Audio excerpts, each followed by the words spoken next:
আমার দুঃখের দিন যদি আজকে শহীদ ওসমান হাদি ভাই বেঁচে থাকতেন, আর আজকের দিনটা হয়তো বা আর একটু গুছানো হইতো, সুন্দর হইতো, রাজনৈতিক ভাবে আরো অনেক বাংলাদেশ এগিয়ে যাইতো।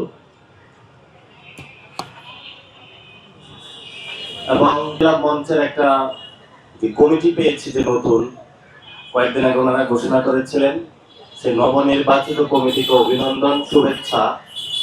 অনেকে মনে করেছিল যে শহীদ ওসমান হাদি ভাইকে খুন করলে বাংলাদেশ থেকে ইনকিলাব মঞ্চের নাম মুছে দেওয়া যাবে, উনি যে ইনসাফের কথা বলে দিয়েছিলেন সেটা মুছে দেওয়া যাবে।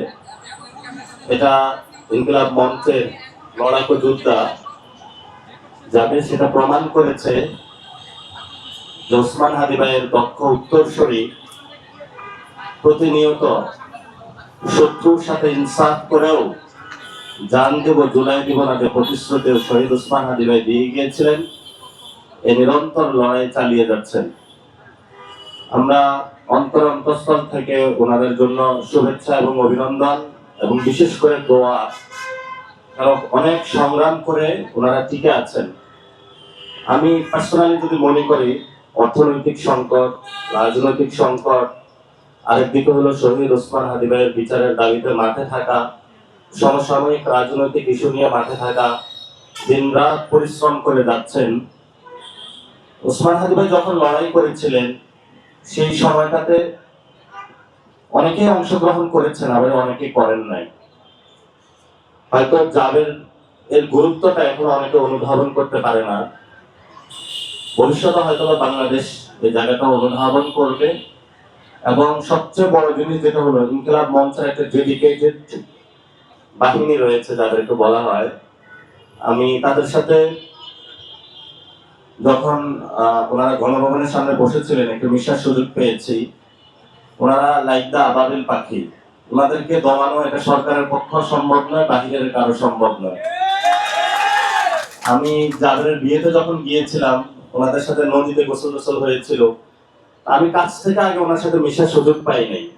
তাদের মধ্যে এত উদ্দীপনা, এত চঞ্চলতা, এটা আসলে মানে এই ধরনের যদি কোনো পলিটিক্যাল পার্টির মধ্যে থাকতো ওই পার্টি অনেক বড় হয়ে যেত।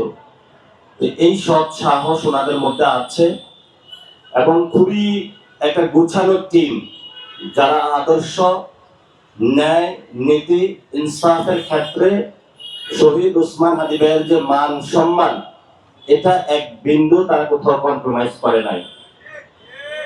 এবং শহীদ ওসমান হাদি ভাই বলেছিলেন যে ইনকিলাব মঞ্চের যারা আছে, আমি যদি চলেও যাই বাংলাদেশের মানুষের কাছে তাদেরকে রেখে গিয়েছি। ফলত আপনারা যদি মনে করেন যে আপনারা স্বল্প, এরকম না, বাংলাদেশের লক্ষ লক্ষ মানুষ আছে যারা আপনাদের সাথে আছে, কোটি কোটি মানুষ আছে। এবং বর্তমানে বিরোধী দলীয় যারা এমপি এবং সরকার দলীয় এমপি, তারা সব জায়গায় একটা বিপদে থাকে।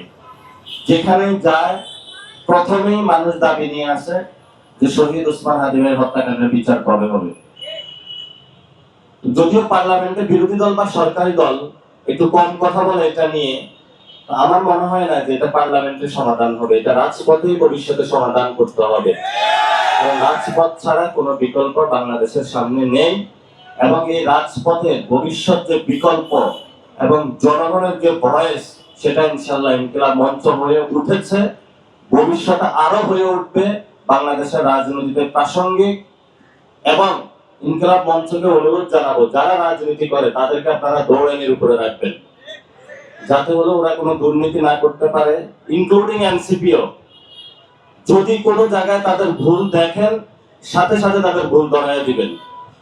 এবং যারাই বাংলাদেশে ভুল অপসংস্কৃতির জন্ম দিবে, আপনারা তাদের টুটি চেপে ধরতে হবে। এটাই হলো বাংলাদেশের ইনকিলাব মঞ্চের আজাদির সংগ্রাম।